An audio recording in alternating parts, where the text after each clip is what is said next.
Salam dəyərli izləyicilər, bugün də sizinlə mən Vəfa müəlliməm, deməli 6-cı sinif rus bölməsi şagirdləri üçün Azərbaycan dili dərsliyində yeni mövzu ilə mövzunu izahına başlayırıq. 68-ci səhifəni aça bilərsiniz. İbn Sina mətnini oxuyaq. İbn Sina görək tarixdə necə bir şəxsiyyət olmuşdu. İbn Sina uşaqlığı Əbu Əli Hüseyn İbn Abdullah İbn Sina 980-ci ildə Buxarada dünyaya göz açmışdı. Həmin dövrdə Buxara Orta Asiyanın mədəni mərkəzlərindən biri sayılırdı. Buxara şəhərinin bazarında kitab ticarəti mühüm yer tuturdu. İbn Sina uşaq yaşlarından Buxarada bu kitabları alıb oxuyur, biliyini artırırdı. Təhsili İbn Sina yeniyetməlik dövründən ərəb dili, fəlsəfə, tibb, astronomiya sahəsində biliklərə yiyələnmişdir. O xatirələrində belə yazır. 16 yaşım olanda gecə-gündüz elm öyrənməkdən, oxumaqdan başqa heç nə ilə məşğul olmurdum. Kitablardan işimi qurtarıb evə qayıdandan sonra da şamı yandırıb çalışmalarımı davam etdirirdim. Bəzən yuxu aparır, yatırdım, amma yuxuda da məni narahat edən mövzular barədə düşünürdüm. Bütün elmləri öyrənənə qədər belə davam etdi. Tibbi fəaliyyəti.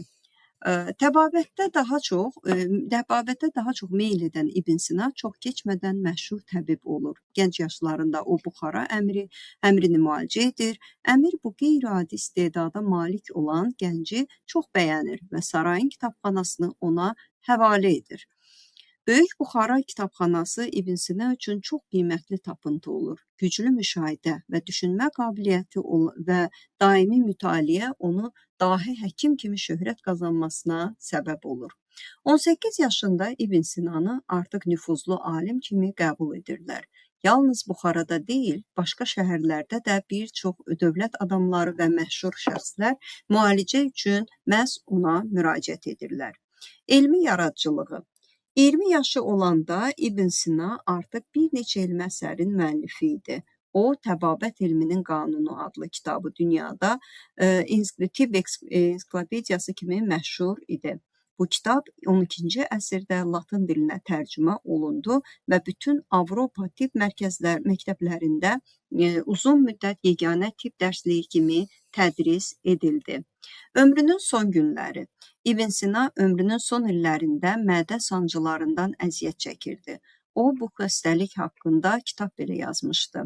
Lakin alim 57 yaşında məhz bu xəstəlikdən dünyasını dəyişdi. Təbiblərin hökmdarı Həmədan şəhərində dəfn edildi.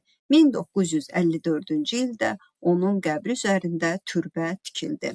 Gördüyünüz bu türbə İbn Sinanın Həmədan şəhərində yerləşən türbəsidir və 54-cü ildə inşa edilmişdir. Diqqətinizi söz mücrüsünə çəkmək istəyirəm. Burada 3 söz verilib: həvalə etmək, tədris etmək, türbə. Baxırıq, həvalə etmək, deməli kitabxanasını ona həvalə etdi. Həvalə etdi necə? Yəni bu verdi, etibar etdi deməkdir. Anlamına gəlir. Sonra tədris etmək, öyrənmək, daha doğrusu öyrətməkdir və türbə. Türbə də bildiyiniz kimi qəbrüstü abidədir, məqbərədir. Bunlar qəbrüstü abidələrdir. Deməli, söz mücrüsünü bu dəqiqə qeyd edək, öyrənək sonra. Deməli, söz mücrüsündəki sözlərin izahı: həvalə etmək, öhdəsinə buraxmaq, tapşırmaq, tədris etmək, öyrətmək, türbə böyük yaxud müqəddəs şəxslərin qəbirlərinin üzərində tikili və ya məqbərədir. Bu bizim söz mücrümüz. Keçirik sözlərin izahı rubrikasına. Sözlərin izahında bu dəfə bizə ensiklopediya haqqında məlumat verilib. Ensiklopediya bütün elm və fəaliyyət sahələrinə dair, yaxud bir sahə, ölkə və şəxsiyyətlə bağlı, hər tərəfli, sistemli, ən vacib və yığcam məlumat verən elmi topludur.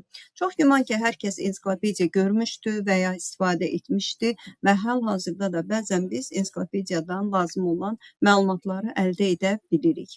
Gəlin B tapşırığına baxaq.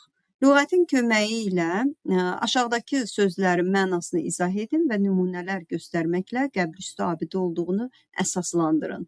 Türbə, mavzoley, məqbərə, ehram. Hər biri qəbrüstü abidədir və hər birinə aid nümunə deyəndə türbə məsələn Məmnə xatun türbəsidir, Şeyx Səfi məqbərəsi və ya Xeops ehramı. Adətən ehramlar Misir ehramlarıdır ki, piramidalardır ki, onlarda yalnız Misir fironlarının dəfn olunmuşdu. Düşün və cavab ver bölməsinə gəldik. C tapşırığında. Mətndə İbn Sina haqqında hansı məlumatlar Əmir və Loğman adlı rəvayətdə də öz əksini tapıb? Deməli, hal-hazırda İbn Sina mətni ilə Əmir və Loğman mətnini müqayisə edirik və hər iki mətndə rast gəldik ki, İbn Sina Buxarada anadan olmuşdu, Buxarada yaşamışdı, elm sahəsi ilə çox maraqlanmış, mütaliə ilə maraqlanmışdı və Buxara əmrini müalicə etmişdi. Bu faktlar, daha doğrusu bu hadisələr öz əksini tapmışdı. Aşağıdakı məlumatla, C tapşırığına baxaq, aşağıdakı məlumatla hansı yarımbaşlığı genişləndirmək olar? İbn Sina yazırdı ki, insan öz sağlamlığını qorumaq üçün diqqət etməlidir. Qidaya, geyimə, düzgün nəfəs almağa, bədən quruluşunu düzgün formada saxlamağa, xasiyyətini tarazlamağa, bədənini lazımsız tullantılardan təmizləməyə, fiziki və əqli aktivliyə. Gəlin mətnimizin hissələrinə baxaq. Ömrün son günləri deyil, təhsili. Təbii ki, burada elmi yaradıcılıq bölməsinə əlavə edə bilərik İbn Sinanın bu məsləhətlərini. Gördüyünüz ki, bu məlumatları biz elmi yaradıcılığı, burada qeyd etdim, elmi yaradıcılığı yarımbaşlığını əlavə edib genişləndirə bilərik. D tapşırığına diqqət edək. Əmir və Loğman rəvayətində həkimin əmri müayinə etdiyi epizodu bir daha oxuyun. Həkim əmirin yuxarıda sadalanan hansı qaydalara əməl etmədiyini aşkarladı. Gəlin bunu tapaq. Deməli, mətni xatırlayırsınızsa, orada bir də o həkim xatırlayırsınızsa, deməli, gənc həkim İbn Hüseyn, İbn Sina daha doğrusu o zaman Hüseyn adı ilə tanınırdı. Buxara əmrini müayinə edir və ona pəhriz təyin edir xəstəliyini. Bu zaman o nəyi aşkar edir? Deməli, öz belə deyək də düşüncələri ilə özü o qənaətə gəlir ki, əmir nəyə diqqət etməmişdi? Qidaya, sonra düzgün nəfəs almırdı, çox köküydü, bədən quruluşuna, düzgün formada saxlamamışdı, xasiyyətin tarazlığı, bədənin lazımsız tullantılardan və fiziki əqli aktivliyə, çünki onun hərəkətsizliyi var idi. O yüzdən 7-cini də biz qeyd edirik və bununla da fikirlərimizi əsaslandırırıq. Məsələn, qidaya diqqət etmək lazımdır. Əmir neynirdi? Yağlı yeməklər yeyir, cürbəcür şirniyyatları sevirdi. Düzgün nəfəs almağa diqqət etmək lazımdır. Əmir kök olduğu üçün ağır nəfəs alırdı. Yəni, biz mətndə də bunu gördük. Bədən quruluşunu düzgün formada saxlamağa diqqət yetirmək lazımdır. Biz mətndəki şəklə diqqət yetirsək, görəcəyik ki, əmir orada çox kökdür. İndi şəkli açacağım. Fiziki və əqli aktivlik isə əmirin xəstəliyinin səbəblərindən biri də onun hərəkətsizliyi olmuşdu. Belə dostlar, bugünlük bu qədər. Növbəti dərs izahlarında görüşənə qədər hər kəsə uğurlar. Fikirlərinizi yazıb, dərsimizdən faydalanan fikirlərinizi yaza bilərsiniz. Dərslərimiz faydalı oldusa və ya hansısa bir anlaşılmazlıq və ya başa düşmədiyiniz mövzular varsa qeyd edə bilərsiniz. Sağ olun, uğurlar.